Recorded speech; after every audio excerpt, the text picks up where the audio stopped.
Hello and welcome to my summary of learning for Foundations of Education fall of 2019. A huge part, key part of our curriculum, I feel like, in this class had to do with our philosophy of education, and that is such a huge piece of being an educator. I aspire that my philosophy of education is congruent to who I am and to what I do. And I don't see that ever changing in the future. I'm a huge advocate for being yourself and not letting anyone take that away from you. And I think my beliefs and values of education need to stem from that mindset as well, and it should be reflected into my work. It's my hope my future students see someone who is accountable, encouraging, and supportive. I want to aid not just as their teacher, but I want them to know that I'm their guardian, I'm their role model, and I'm their advocate.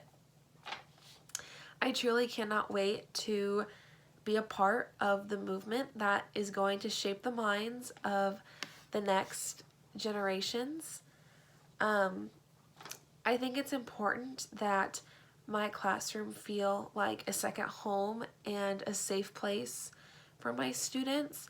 I want it to be an environment where every child feels they can be their authentic self and is captivated by learning.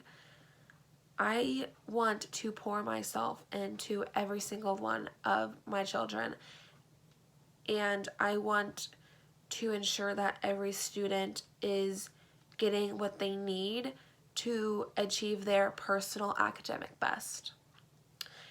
I don't ever want to develop the mindset that I've reached my highest potential. I think it's super important to keep that spark, that motivation of why we do what we do, to keep improving and be the best version of ourselves for our students. Now, the phrase heart of teaching, when I hear that, I hear someone who has dedication, patience, and empathy that they can put into such a life-changing job that education is. You know, teachers with a heart of teaching are the ones that students are going to remember years down the road, invite them to their graduation parties, to special occasions. An educator with a heart of teaching isn't quick to judge. They listen, they want to make their students feel capable, both in the good times and the bad, help them learn from their mistakes. You know, when I see a child, I see potential. I see someone who has a story, and that story, their experiences in life, is going to reflect, you know, who they are as a person and the decisions they're going to make. And as their teacher, I want to learn about that, and I want to use that to help them grow and to learn. I want them to leave my class feeling confident, smart, have goals for themselves, and I think that gives me a heart of teaching. Now, when I look back, I see a very vast difference between my first teaching opportunity to my third. You know, my first teaching opportunity, I had a PowerPoint lecture essentially. I sat there and talked to them for however many minutes it was.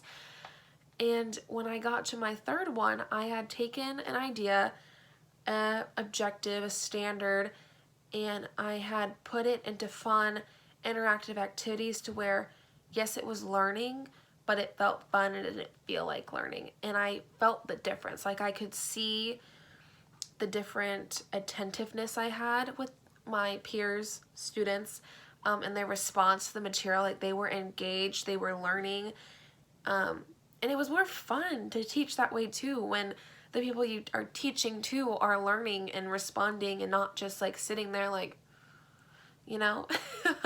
So I definitely learned that. And I learned to kind of use my resources a little bit. I think with the first teaching opportunity, I was just like, what can I do? I don't know. A PowerPoint. Easy, simple, right? But later on I started using Pinterest, and I wasn't just copying ideas, but I was using it as like inspiration. I could I could put this and this together or spin off of this. And it saved time, and again, it was just inspiration too, just seeing all of these other teachers and their work. I definitely also learned through these teaching opportunities throughout the semester that it's important to have time fillers. A lesson is not going to go exactly to plan at all.